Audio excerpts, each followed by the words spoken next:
Hello. Welcome to Tips and Tools for Sunday School, where we are training teachers and building programs for life transformation. And I'm your host, Sister Patty Johnson. We thank you for joining us on today. This is not our typical Tuesday or Thursday tip because this week we're doing something special.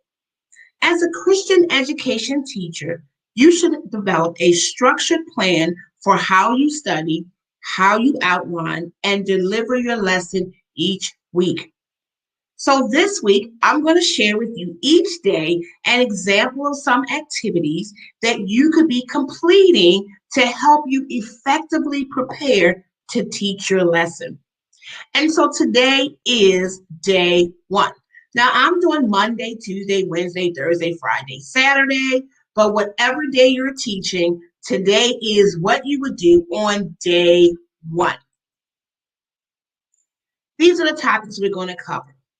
Read the main text in different versions, read the background scriptures, read the lesson, and define names and places.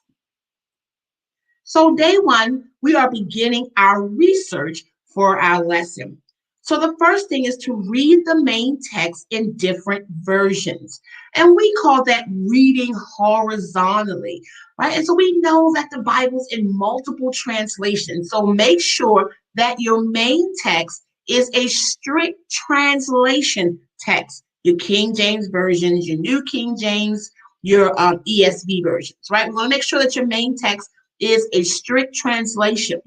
And then you can read other texts. So we know that there are those that are partial translations, there are those that are phrase translations, there are those that are even just thoughts. So read horizontally as many versions as you can to help you get a good grasp on the text. Read the background scriptures. Usually with every structured curriculum, they provide you with background scriptures that will give you some insight into the current lesson. Make sure you read those. Read your lesson. And this is something you should do every day. Read your main text and your printed lesson every single day. It is my practice that you should know that printed text and that printed lesson so well that you will not need your book when it's time to teach. And lastly, define every name and place or thing that you see while you're reading. Write down every name of the person. If they name a mountain, write it down. If they name a place, a city, write it down.